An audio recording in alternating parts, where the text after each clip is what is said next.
Okay, so topik 1, pengenalan. Okay, objektif topik ini. Okay, di akhir topik ini anda perlu memahami apa itu statistik.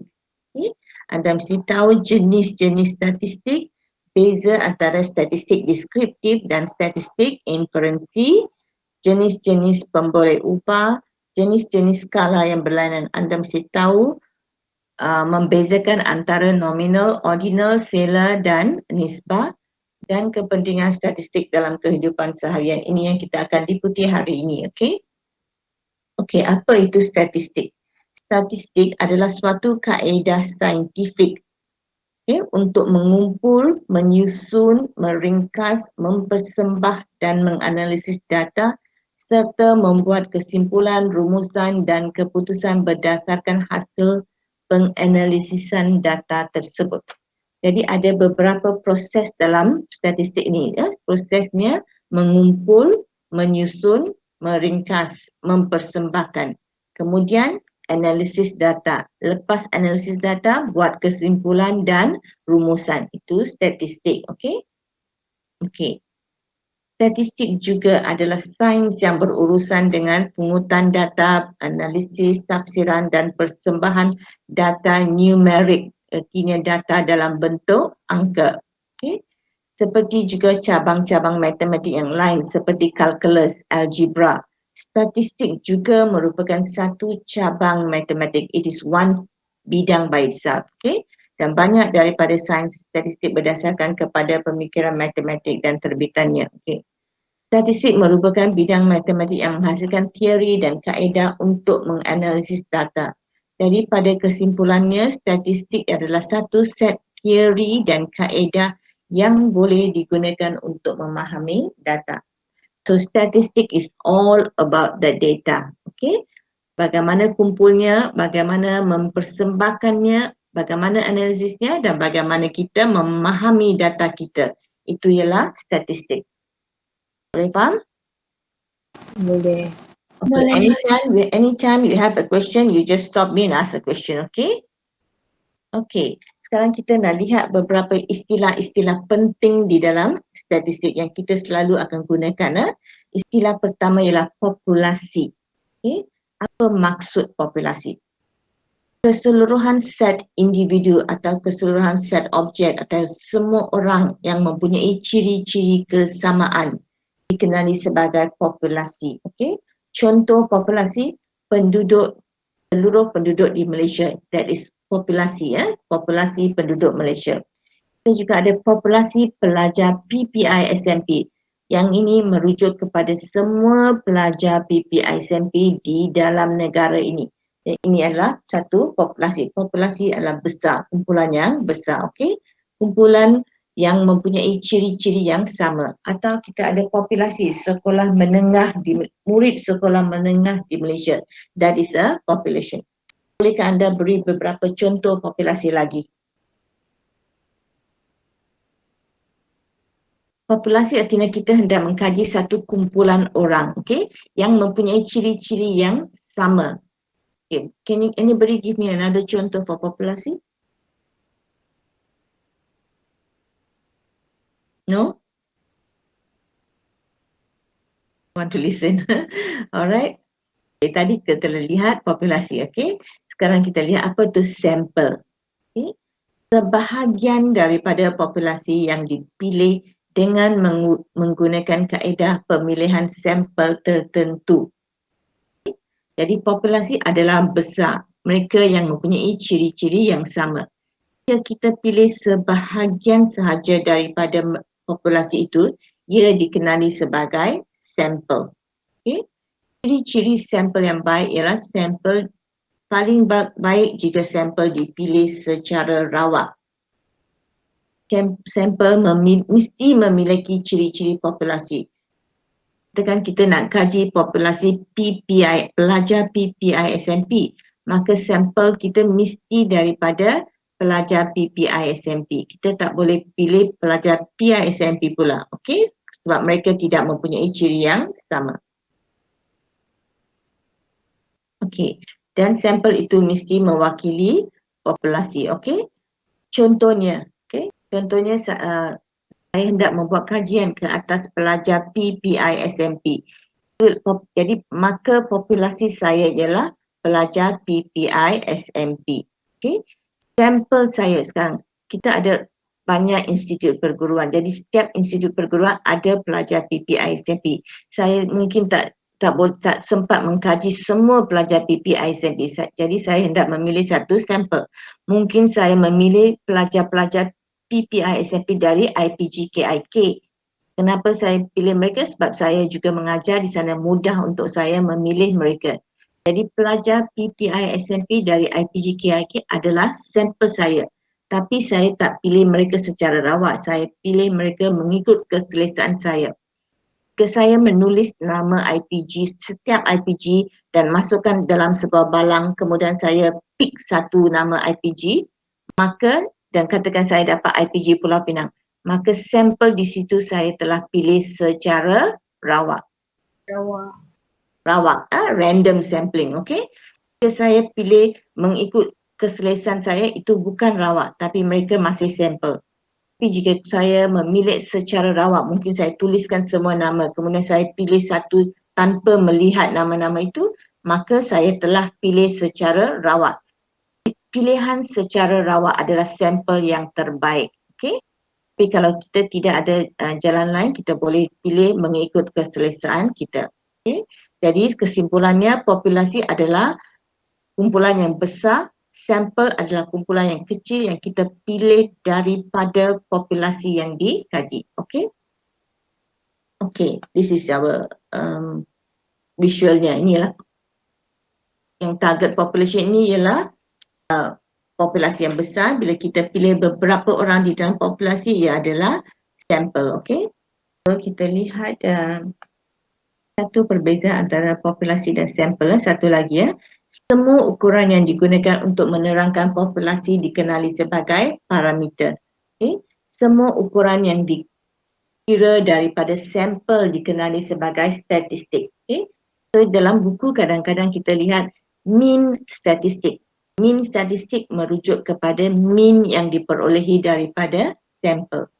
So mean parameter ialah ukuran yang diperolehi daripada populasi. So, bila anda lihat parameter, anda mesti tahu bahawa semua ukuran itu berasal dari populasi. Okay. Bila anda lihat perkataan statistik, semua ukuran itu berasal daripada sampel. Okay, next. Jenis-jenis statistik. Okay. Kita lihat apa yang dimaksudkan dengan jenis-jenis statistik. Jadi ada dua jenis statistik. Jenis pertama ialah statistik deskriptif, juga dikenali sebagai statistik perihalan. Jenis yang kedua ialah statistik inferensi, juga dikenali sebagai statistik pentadbiran. Okay. Statistik deskriptif, dia berkaitan dengan proses mengumpul, meringkas dan menerangkan data.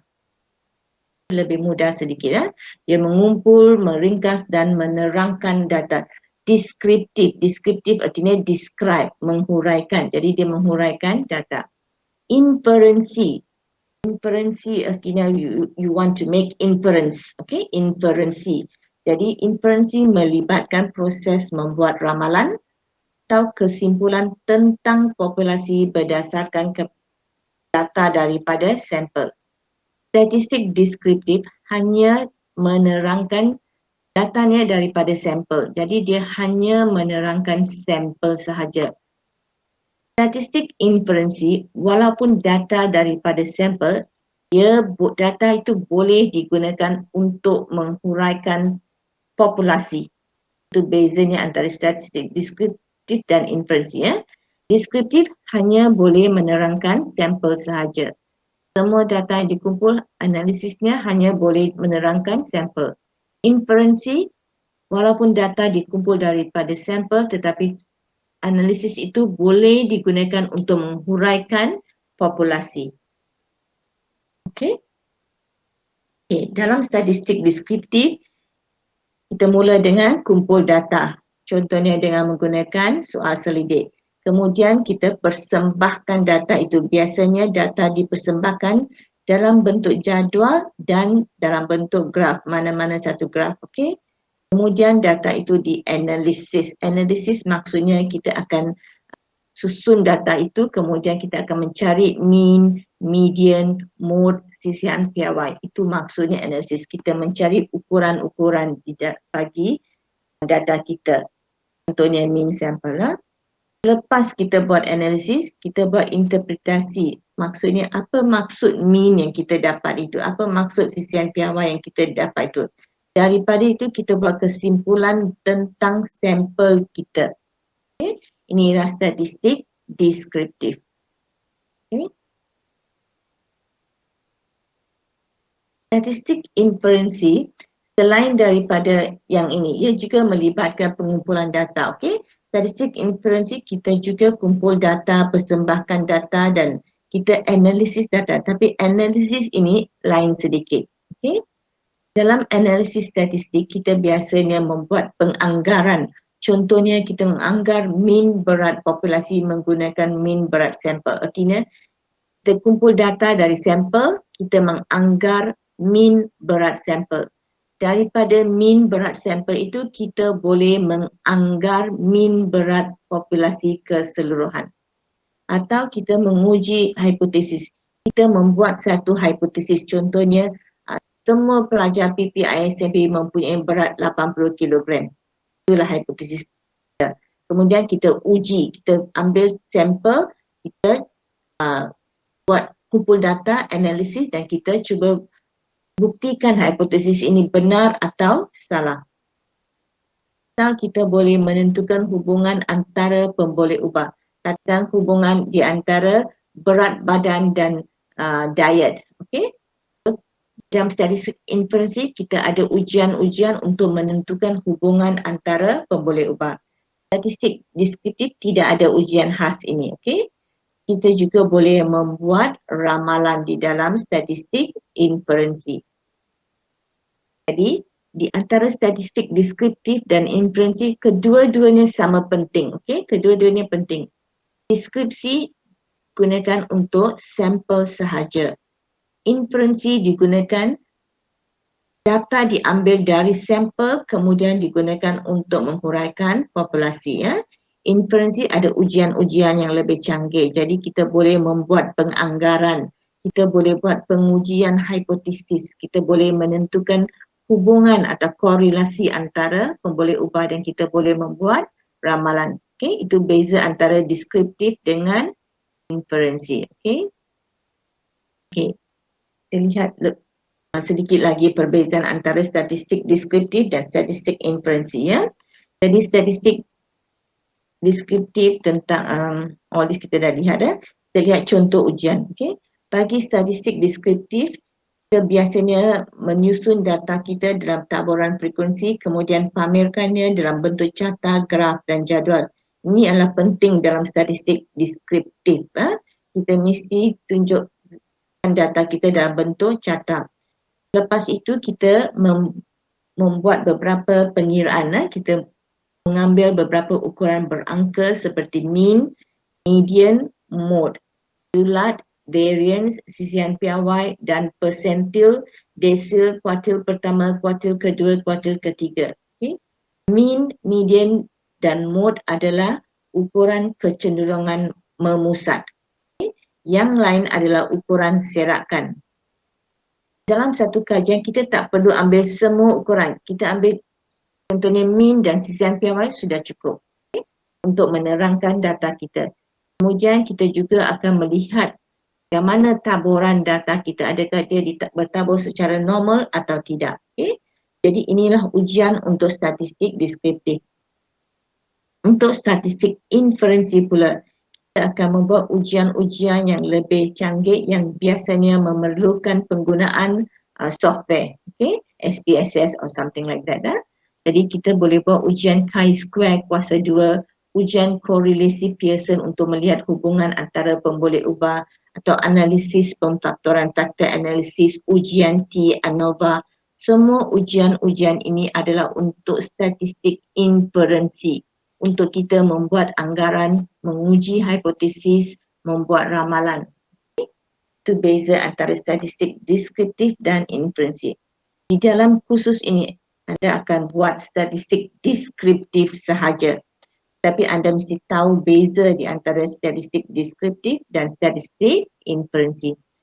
Mereka yang membuat kajian, mereka boleh pilih yang mana mereka akan nak buat. Biasanya jika kajian itu adalah kualitatif, maka mereka akan gunakan statistik deskriptif. Jika kajian itu adalah kuantitatif, mereka akan gunakan statistik inferensi. Okay? You just have to know a little bit the difference. Itu saja, okay? Okay. Yang seterusnya ialah pemboleh ubah, variable, okay? Pemboleh ubah ialah sifat atau ciri yang membolehkan kita membezakan antara individu, okay? Sifat atau ciri ini boleh berubah, maksudnya dia boleh mengambil nilai-nilai yang berbeza, okay? Contoh pemboleh ubah ialah jantina. Jantina kita ada lelaki, perempuan. So jantina adalah pemboleh ubah. Berat badan, jenama, harga dan lain-lain. Ini adalah pemboleh ubah, okay? Okey, jenis-jenis pemboleh ubah. Pemboleh ubah ada dua jenis, iaitu pemboleh ubah kualitatif atau pemboleh ubah kuantitatif. Kuali maksudnya kategori, bukan nombor. Okay? Pemboleh ubah kategori ada ciri atau sifat yang tidak menggunakan nombor untuk mewakili sesuatu kategori. Contohnya jantina, warna, model. Semua ini adalah pemboleh ubah kualitatif. Dia tidak menggunakan nombor untuk menghuraikan sesuatu, tetapi menggunakan nama-nama kategori. Okey, jadi ini adalah pemboleh ubah kualitatif. Jenis yang kedua ialah pemboleh ubah kuantitatif. Okey, ada ciri atau sifat yang perlu dibilang atau diukur dan diwakili oleh nombor. Okey. Dan pemboleh ubah kuantitatif ini boleh ditambah dan ditolak, okey, dan dimanipulasi. Contohnya bilangan anak. Jawapannya 4, 5 dan sebagainya adalah dalam bentuk nombor. Ketinggian murid, ketinggian juga adalah dalam bentuk nombor. Jawapannya nombor. Ini adalah pemboleh ubah kuantitatif. Kuanti maksudnya kuantiti. Kuantiti berasal dari perkataan kuantiti, ya. Berangka. Kuali berasal dari perkataan nama, kategori. Ini beza antara pemboleh ubah kualitatif dan pemboleh ubah kuantitatif. Okay, now you give me satu contoh pemboleh ubah kualitatif. Anybody? Jenama. Jenama, okay, yes. Lagi? Kelas. Okay, yes. Good, good. Kelas. Okay, lagi? Warna. Warna. Okay, lagi? Macam mana dengan grade? Adakah grade kuantitatif atau kualitatif? Grade A, B, C, D. Kualitatif. Yang mana dengan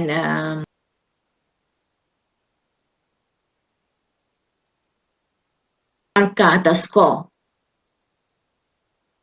dalam subjek? Kuantitatif, yes. Very. Beza antara kualitatif dan kuantitatif.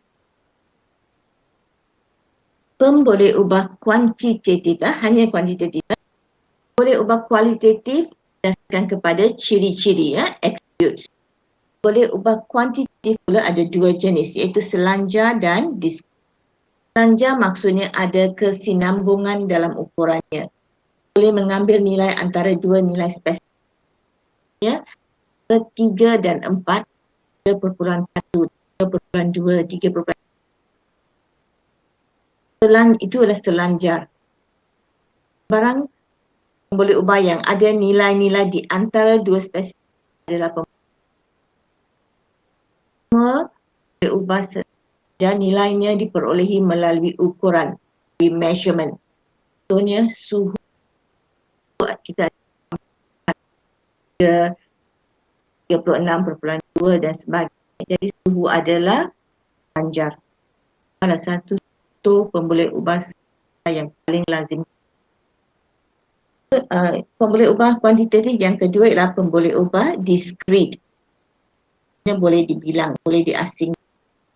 mengambil nilai nombor yang dibilang 2, 3, ada nilai perantaraannya. Tentukan melalui proses membilang. Contohnya bilangan murid.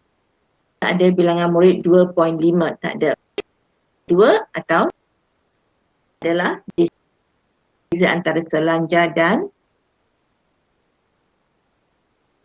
boleh ubah juga boleh dikelaskan mengikut skala pengukuran. Nominal, ordinal, scalar atau nisbah. 4 skala pengukuran. Kelaskan pun boleh ubah kepada 4 skala pengukuran. Nominal. Nominal berasal dari nominal. Nominal ini adalah pun boleh ubah kategori saling eksternal. Jantina, okey. Kalau jantina seorang itu sama ada dia perempuan atau lelaki. Kategori dia boleh belong kepada satu kumpulan, okey. Lelaki dia tak belong kepada kategori kumpulan. Jadi maksudnya saling eksklusif. Nominal adalah tahap pengukuran yang paling ringan. Nominal diwakili oleh boleh juga diwakili oleh kod nombor bagi menunjukkan kategori yang berlainan. Kalau kita lihat di dalam borang, ialah untuk lelaki, 2 ialah untuk perempuan. Dan 2 ini hanya mewakili kategori. Dia tidak membawa sebarang nilai atau kuantiti. Kategori nominal. Warna rambut, warna adalah nominal. Kita kelaskan orang mengikut warna nominal. Yang kedua ialah ordinal. Ordinal juga adalah kualitatif. Jadi maksudnya dia menggunakan nama atau label. Kategori yang boleh disusun mengikut tertib. Skala ordinal disusun mengikut tertib kategori. Data daripada yang rendah kepada yang tinggi atau daripada yang lemah kepada yang tinggi. Ordinal maksudnya pertama, kedua, ketiga. Ordinal. Nama kategori masih menggunakan nama, ada susunan rankingnya. Ada dipanggil ordinal. Step lebih tinggi daripada nominal. Nominal dan ordinal kedua-duanya adalah skala kualitatif. Scalar dan nisbah adalah digunakan untuk data berangka. Scalar daripada skala yang membezakan kategori dengan selang. Perbezaan jarak antara nombor berturutan adalah sama dan bermaksud. Contohnya bagi scalar ialah 2 di antara 40 darjah Celsius 50 darjah Celsius. Jaraknya di antara 50 darjah Celsius dan 60 darjah ada selang-selang yang jarak yang boleh dalam bentuk selang yang jaraknya disebabkan nisbah sama dengan setara nisbah. Dia ada satu tambahan iaitu nisbah dia ada ukuran nilai sifar sebenar. Scalar dia tidak ada sifar sebenar. Maksudnya suhu lagi dalam suhu darjah Celsius tak bermaksud tak ada suhu. Suhu dia ada temperature di sana, okey? Tak bermakna tidak ada suhu. Nisbah itu maksudnya tidak ada ketinggian. Ketinggian sifar maksudnya memang tidak ada ketinggian langsung. Beza di antara scalar dengan lebih faham bila anda lihat contoh. Inilah contoh data nominal. Your educational background, okey.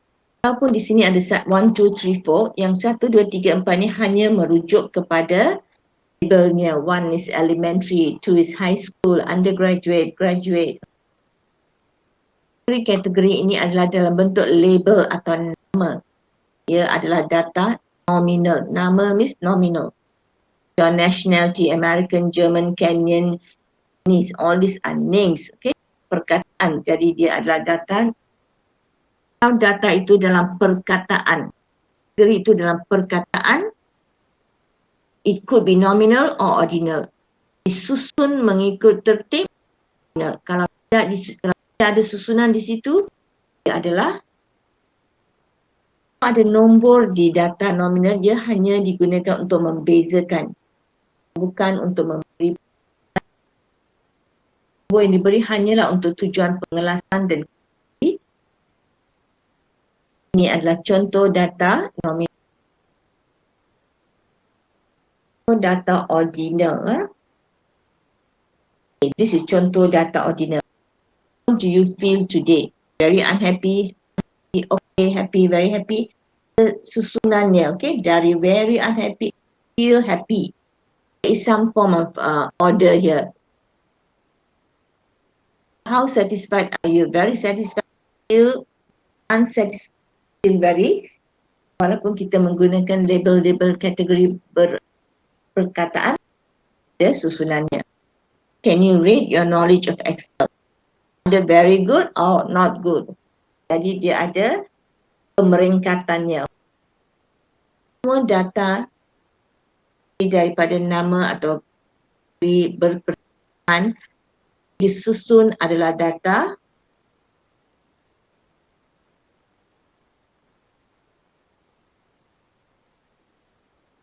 seller, okay? So, data seller adalah suhu dalam unit Celsius. Jumlah kepanasan di antara 21 darjah Celsius dan 22 darjah Celsius, selangnya adalah sama seperti antara 22 darjah Celsius. Seller tidak ada nilai sifar yang bermakna. Untuk data seller, okay? Letak di dalam. Kadang-kala juga dikenali sebagai selang. 11 to 15, 16 to 20. Jarak di antara selangnya adalah sama. Untuk beri selang. Yang akhir sekali ialah contoh data. Dia tinggi, berat. Dengan data nisbah, penyelidik boleh menyatakan 80 kg adalah lebih berat daripada 90 kg dan sebaliknya. Okay? Dan nisbah 100 kg adalah 2 kali lebih berat daripada 90 kg. 90 kg adalah 2 kali lebih berat daripada 5 kg. Data ini dikenali sebagai nisbah. Dia mengikut nisbah datanya. Selangnya mengikut nisbah. Dalam data selang pula, seller, contohnya 10 darjah Celsius bermakna ia adalah 2 kali lebih panas daripada 20 darjah Celsius. Ia tidak bermakna. Jarak di antara selang adalah sama. Hanya tak sama. Ialah antara seller dengan adalah rumusan apa yang kita telah buat tadi. Mentah kita ialah data ada dua jenis, kuantitatif dan kualitatif. Kuantitatif berdasarkan kepada ciri-ciri atau atribut. Kualitatif ada dua jenis pemberi upah, selanjar dan diskrit. Selanjar adalah data yang berterusan, diskrit adalah data yang boleh dibilang. Diperolehi melalui proses membilang, selanjar diperolehi melalui proses boleh ubah, boleh juga dikelaskan mengikut empat jenis skala: interval, ratio, ordinal, nominal. Nominal dan ordinal adalah skala kualitatif, ratio dan interval adalah skala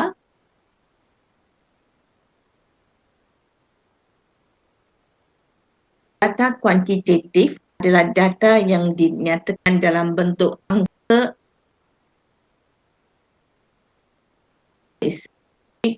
selanjutnya. Data kuantitatif adalah skor ujian pencapaian, jumlah jam belajar, berat dan lainnya. Kualitatif tidak dapat dinyatakan sebagai angka. Ini walaupun kedua-dua data kualitatif dan adalah jenis pengukuran yang sah. Dua-duanya digunakan di dalam pidana. Kuantitatif dan kualitatif sama penting. Kuantitatif